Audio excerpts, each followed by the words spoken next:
तो स्वागत है आप सभी का मेरे इस YouTube चैनल प्रशांत ब्लॉग में। तो कैसे भाई, बहुत दिनों बाद आया हूँ वाकई में।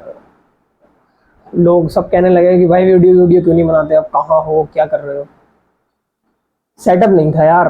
पहले तो मैं ऐसे ही बना लेता था जैसा जैसा मन में आया, लेकिन अब थोड़ा ना सेटअप वगैरह बनाने की बात आई तो मैंने सोचा बना लेते हैं। तो एक नया ट्राइपॉड मंगाया है जिस पे लगा हुआ है यानी कि कैमरा, हमारा फ़ोन, और एक माइक मंगाया है, वो यहाँ दिख ही रहा होगा। साउंड बता दियो कमेंट में कि कैसी आ रही है। मुद्दे की बात करते हैं, क्या चल रहा है अब से लेके अब तक, क्या हुआ, कितना रह गया है और क्या चलेगा आगे तक। इसके बारे में सोचने के लिए ज़्यादा टाइम तो रहा नहीं है, लेकिन अब आगे क्या होना है वो हमारे बस में है कि अब हम क्या कर सकते हैं और क्या नहीं। तो सीधा सा सिस्टम है,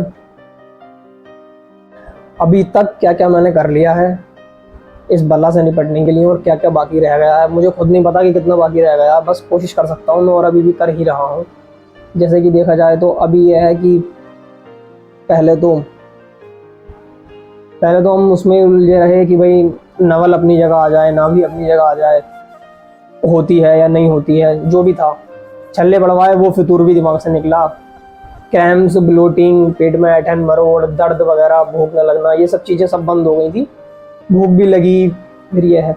लेकिन जब ये सब चीज़ें छल्ले पड़वाने के बाद भी पेट जब पूरी तरीके से ठीक नहीं हुआ ना, तब पता लगी कि वीरे ये ना साइकोसोमेटिक डिसऑर्डर है, साइकोलॉजिकल इशू है जिसका मामला। क्योंकि यार देखो, पेट का अगर कुछ होता ना तो तुम्हारी एंडोस्कोपी, कोलोनोस्कोपी और ब्लड टेस्ट वगैरह में कोई ना कहीं कुछ ना कुछ तो आना ही था।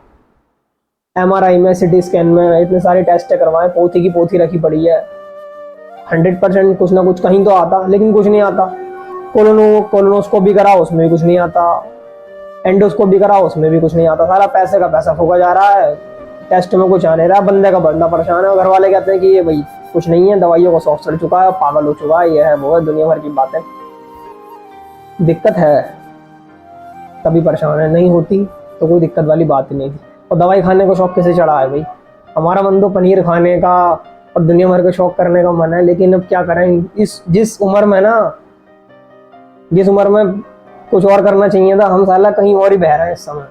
भाई मन तो बहुत कुछ करता है कि भाई ये खा लें, वो खा लें, और यहाँ घूम लें, वहाँ घूम लें, लेकिन क्या करें, अब कहीं घूमने का ही ज़्यादा वो है। सामाजिक स्तर पर ना हमारी भूमिका अगर देखी जाए ना तो बहुत शून्य में है, क्योंकि सोसाइटी से ना एकदम हट के चल रहा है। 4 जनों में बैठ नहीं सकते, बैठ के तो बताओ बीरे खाओगे क्या। तो यही सब मैटर है। और उसके बाद अब बताता हूँ, देखो क्या करा है। जब पता लगी कि ये साइकोलॉजिकल इशू है तो दवाई शुरू करी थी पहली बार। तो मैंने शुरू करी, मेरे साथ में जो लोग मुझ पर विश्वास करते हैं, भाई बंधु हैं अपने, उन्होंने भी साथ में शुरू करी कि प्रशांत भाई तुम चल रहे हो, तुम्हें लगता है ऐसा है। मैंने कि भाई मेरे साथ तो है, देखो ऐसा, अब तुम्हारी पता नहीं। तो उन लोगों को भी लगा कहीं ना कहीं कि भाई हाँ है कहीं साइकोलॉजिकल इशू, तो उन्होंने भी दवाई शुरू करी, सबने हमने साथ में शुरू करा था।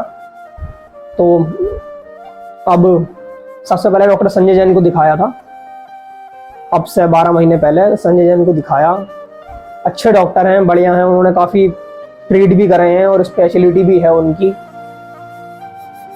दिखाया, प्रैक्टो पे दिखाया था ऑनलाइन, जयपुर तो जा नहीं सकते थे, इतनी दूर है, तो प्रैक्टो पे ऑनलाइन दिखा लिया था। धीरे धीरे करके मैंने सोचा कि भाई अब इन्हें दिखा लेते हैं संजय जैन को। तो जब उन्हें दिखाया, दवाई उन्होंने दी, उस समय माइंड का जो सिनेरियो था ना बहुत अलग था। यह है जो मेरे साथ है, मेरे साथ बाइपोलर डिसऑर्डर का इशू है, सिजोफर्निया का भी है, बाइपोलर डिसऑर्डर का भी है। अपने आप से ज़्यादा बात करने का सिजोफर्निया में आ जाता है, और बाइपोलर डिसऑर्डर को तो पूछो मत। वो तो जो तुम्हारे अंदर उन्माद, एक वर्ड होता है हिंदी में, उन्माद फैला देना, वही है कि 1 सेकंड में कुछ और 1 सेकंड में कुछ। साला जितनी जल्दी रंग नहीं बदलते उतनी जल्दी मैं बदल जाता हूँ।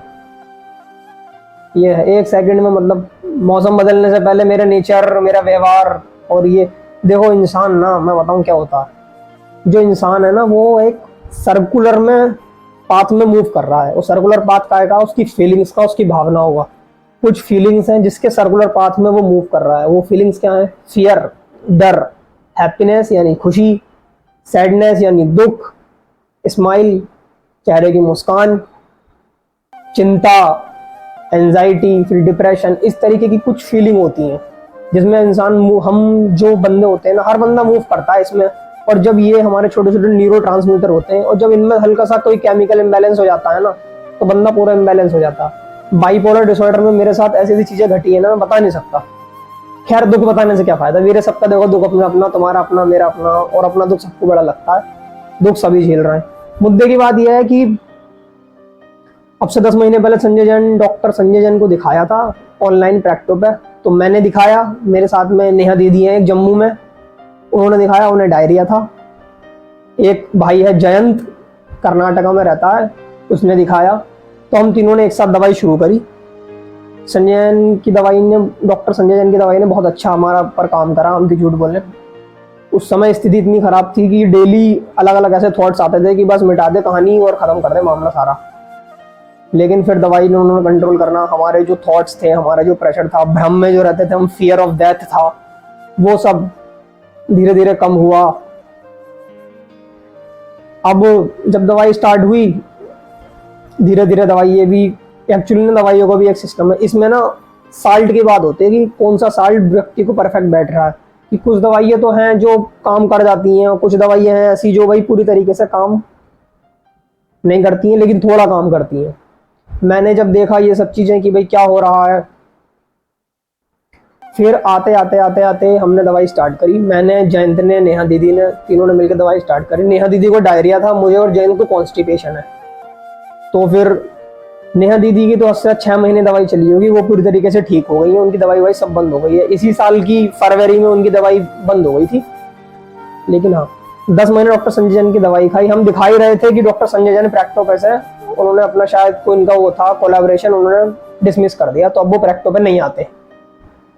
हमने क्लिनिक 2 महीने वो गायब रहे, और फिर उसके बाद हमने 2 महीने फिर भी ऐसी कंटिन्यू रखी उनकी दवाई, मैंने शायद कोई इशू हो, आ जाए वापसी।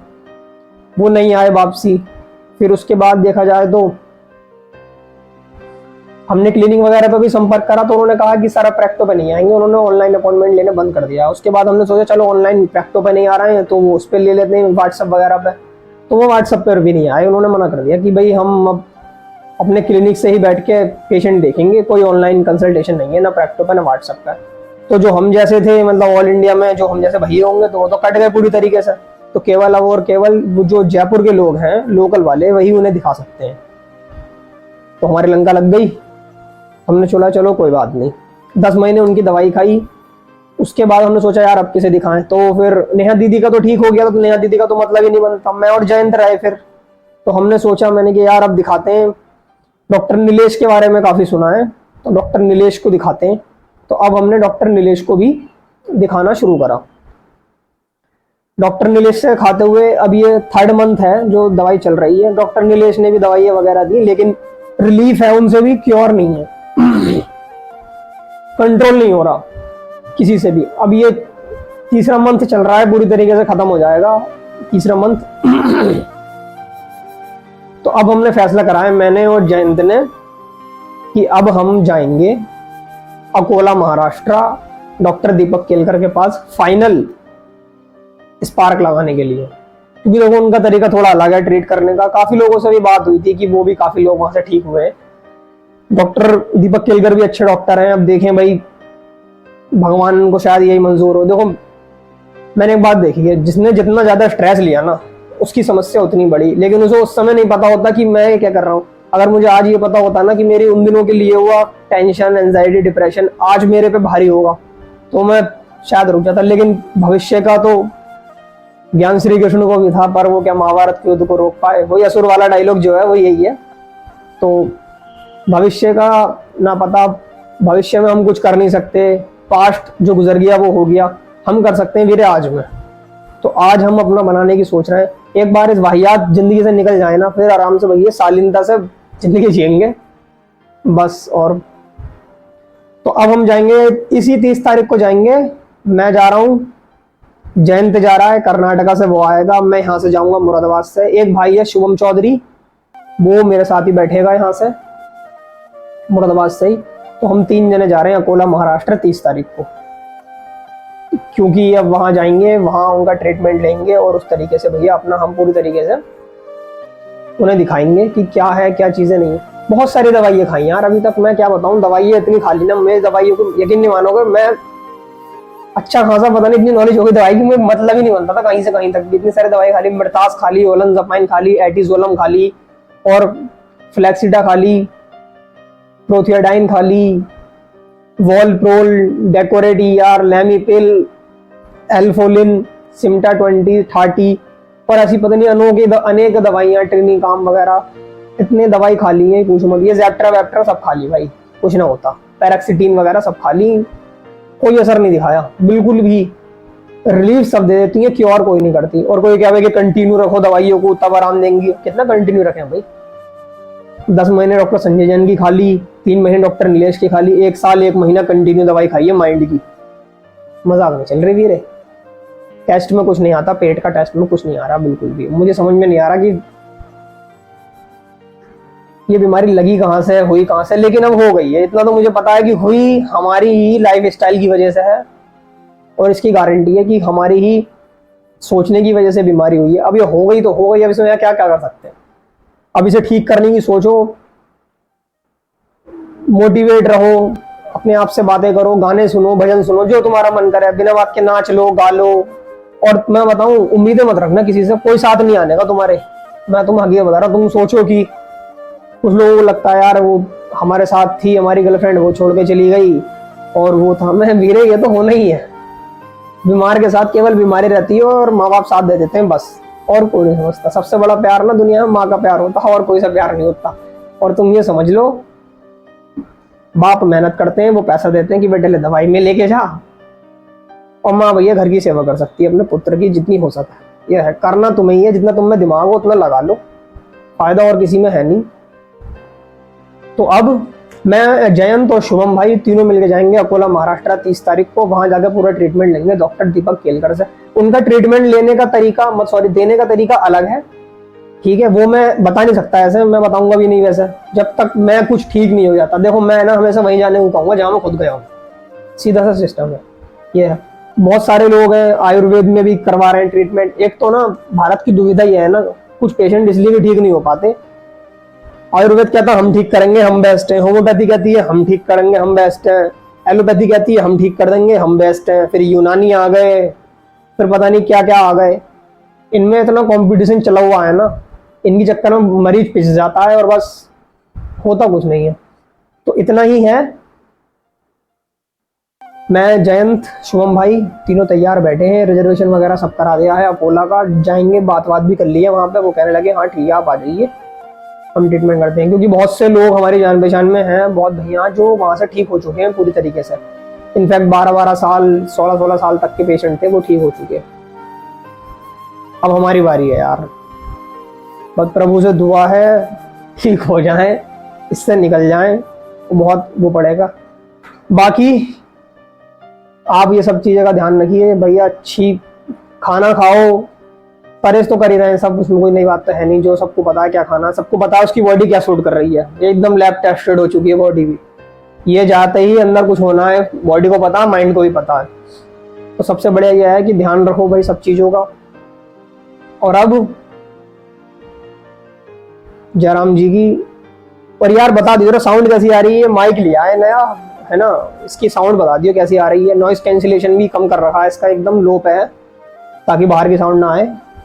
तो बता दियो साउंड कैसी है। बाकी बहुत दिनों में आया उसके लिए माफ़ी चाहता हूँ, और बनाऊंगा पूरा ब्लॉग बनाऊंगा, अकोला का जाऊंगा, अकोला का भी पूरा ब्लॉग बनाऊंगा और दिखाऊंगा कैसे कैसे क्या क्या होता है। जितना हो सकता है उतना करेंगे और मिलके हराएंगे इस बीमारी को। सब लगे हुए हैं भाई, सब लगे हुए हैं। विश्वदीप भाई हैं असम में, वो लगे हुए हैं। मेदांश है दिल्ली में, वो लगे हुए हैं। नमन भाई है अमृतसर में, वो लगे हुए हैं। प्रशांत नाम का लड़का है दिल्ली में, वो भी लगा हुआ है। मैं हूँ, मैं भी लगा हुआ हूँ।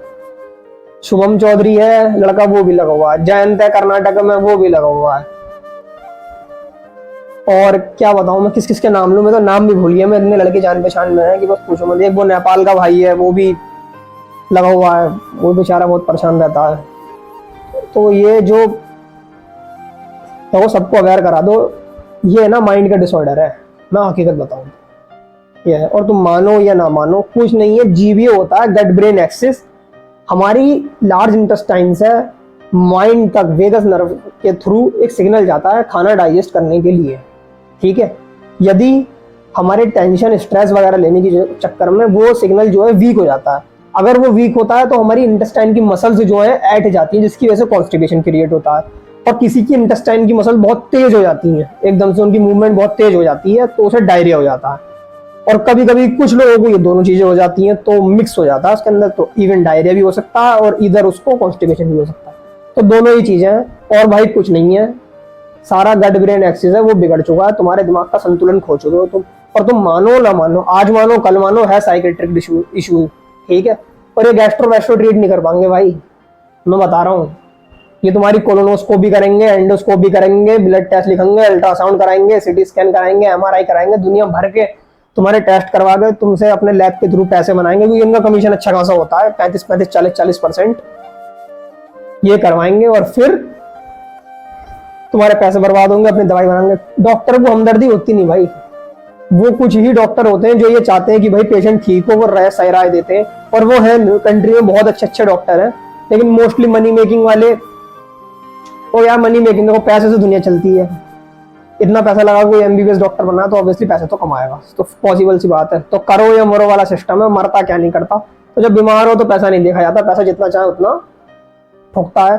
तुम ना भी चाहोगे ना तब भी पैसा लगेगा, और तुम चाहोगे तब भी लगेगा। इसलिए अपने आप को ठीक करो, जब ठीक हो जाओगे तो ये सब चीजें रिकवर करने की सोचना, अच्छी जॉब पे जाना, अच्छा काम करना, धीरे धीरे सब ठीक हो जाएगा। तो ज्यादा देर का विराम न लेते हुए ये सब चीजें हैं। बाकी बताना माइक की साउंड कैसी है, और बस जयराम जी की जय हिंद जय Bharat. Thank you so much.